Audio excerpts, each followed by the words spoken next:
Approved இல்லாத மனைகள் அப்படின்ற ஒரு வேர்டை சொல்லிட்டு அப்ரூவ்டு மனைகளை வாங்கிங்கன்றீங்க. அப்ரூவ்டு இல்லாத மனையும் வாங்கலாம். அந்த அப்ரூவ்டு இல்லாத மனைகள் பார்த்தீங்கன்னா 20/10/2016 முன்னாடி பிரிக்கப்பட்ட மனைகளாக இருக்கணும். அதாவது ஃபஸ்ட்டு சேல் வந்து பிஃபோர் 2010-2016 முன்னாடி இருக்கணும். அந்த 20/10க்கு முன்னாடி பிளாட் நம்பர் போட்டு ரெஜிஸ்டர் ஆன பிளாட்டுங்களை நீங்கள் எங்களை போல் ரெஜிஸ்டர் இன்ஜினியரோட கலந்து ஆலோசித்து நீங்கள் பண்ணும்போது அப்ரூவ்ட் பிளாட்டு 10 லட்சம் விற்கிதுன்னா அன்அப்ரூவ்ட் பிளாட்டு 5 லட்சத்துலேருந்து 6 லட்சம் வரையில் வாங்கலாம்.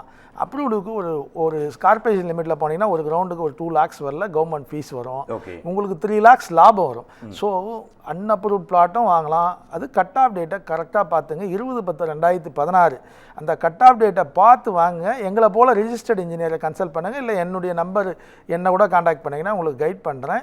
அப்ரூவ்ட் பிளாட்டும் வாங்கலாம், அன்அப்ரூவ்ட் பிளாட்டும் வாங்கலாம். அந்த அன்அப்ரூவ்ட் பிளாட் வாங்கும்போது மட்டும் கன்சல்ட் பண்ணி வாங்குங்க. ரெஜிஸ்டர்ட் இன்ஜினியரையும் சிஎம்டிஏவில் இருக்க அஃபீஷியல்ஸ், அதாவது என்கொயரியில் போய் என்கொயரி பண்ணி வாங்கினீங்கன்னா சந்தோஷங்க. அதே போல் எங்களை பற்றி கேட்டீங்க. ஆமாம், ஸ்ரீ பவா பிளானர்ஸ் அண்ட் என்ஜினியர்ஸோட ரோல் என்ன சார்? இந்த சொசைட்டிக்கு நீங்கள் பண்ணக்கூடிய விஷயங்கள் என்ன சார்? நான் இன்ஜினியர் ஏ பாலசுப்ரமணி.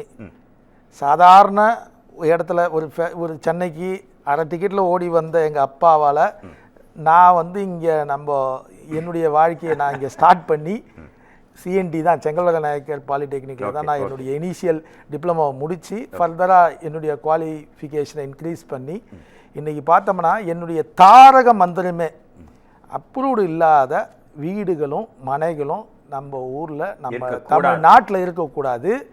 அப்ரூவ்டு வாங்க யாரும் சிரமப்படக்கூடாது. நான் கைட் பண்ண ரெடியாக இருக்கிறேன். அப்ரூவ்டுக்கு எந்த இடத்துலையும் போய் யாருக்கிட்டையும் ஏமாறக்கூடாது.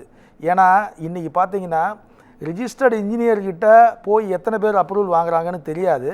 ஆனால் நிறைய பேர் நமக்கு இடம் வாங்கி கொடுத்தவங்க, நமக்கு நட்பில் இருக்கவங்க, நம்மளுடைய நெக்ஸ்ட் நமக்கு யாரெல்லாம் சப்போர்ட் பண்ணாங்களோ அவங்களாண்ட கொடுத்துட்டு அது அப்ரூவ்டு கிடைக்காம, ஏன்னா சில பில்டிங்லாம் பார்த்தீங்கன்னா அப்ரூவ்டு வாங்க கொடுத்துட்டு வீடை கட்டி கிரகப்பிரவேசம் பண்ணிட்டு அப்ரூவல் வாங்க முடியாமல் வந்த கேசஸ்லாம் நான் பார்த்துட்டு இருக்கேன்.